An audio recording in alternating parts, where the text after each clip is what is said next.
how do you remain real? You know, you came from a non-filmy background. You came from Delhi. Your father was in the Merchant Navy. Your grandfather was a Fauji.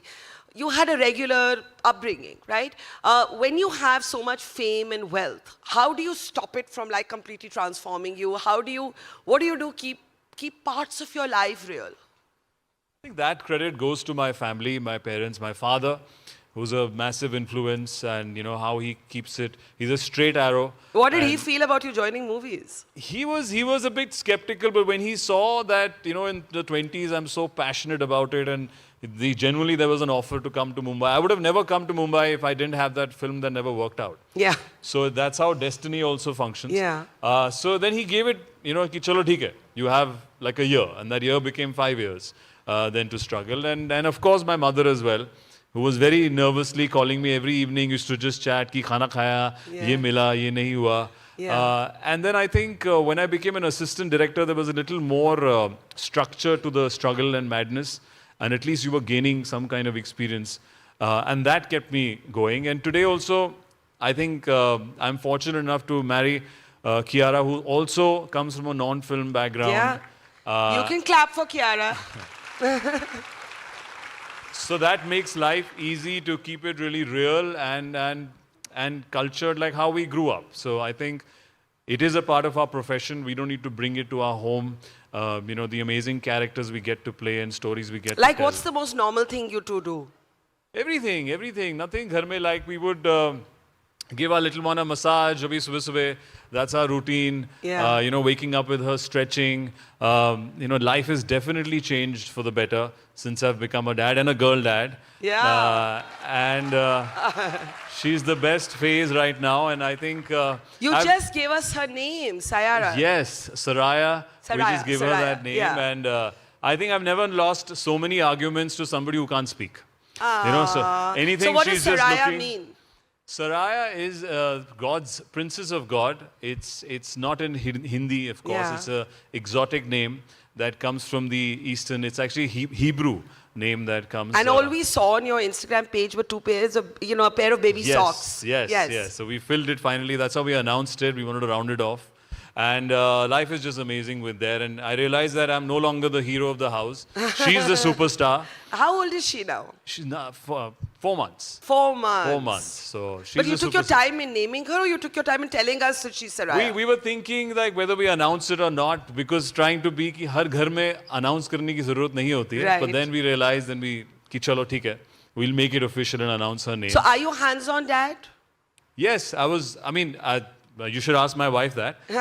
But talking about our routine, that yes, when I see her, my daughter being the superstar, my wife being the superhero, you know, the process of just seeing her through pregnancy and birth is an eye-opening experience for me that, you know, men always talk about courage and grit and, you know, strength, but women actually demonstrate it when they become mothers. I've seen her during pregnancy go through hormonal changes, physical changes, and now she's being a true superhero, taking care of Saraya, and I'm contributing a little bit with changing diapers and clicking pictures or just trying to keep a happy environment, but she's But is the there a superhero and generational superstar. change in how dads are now in your generation, you think? Like, you know, do you have an idea of what kind of dad you'd like to be? I didn't. I think I'm just improvising in the role as much as I can at present. But yes, that there's so much information.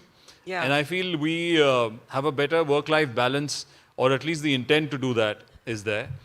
Maybe my father was not so involved intricately at that time growing up, and we want to be a part of this process. So there's a shift and change in that. But that's for the better. I also feel like today's event kind of shows me that being a girl dad, that tomorrow my daughter could pick any profession that she wants in India.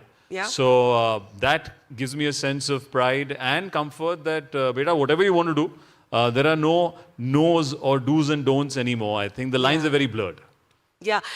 Before I take a few questions from the audience, I have one thought when I was hearing you speak. You know, sometimes fathers are the softer parents. Do you think that you will be the sterner parent, or Kiara will be the sterner parent? And fathers with daughters are a whole different thing. Yeah. No, it's funny. We did, Kiara was asking me the other day, You know, what Just will happen? hold up the mic. Kiara was asking me the other day as to what will happen, you know, what will you be like when she's in her teenage Yeah, and she will you be wants one to of get those out. overprotective dads? So I thought about it, and I feel I think that all depends on the journey that I have with my daughter, or the relationship I have, or the culture and sense that I inculcate from now onwards till that age. Yeah. So when I know that she can gauge what is right and wrong, I think that's my victory, or that's my contribution to her life.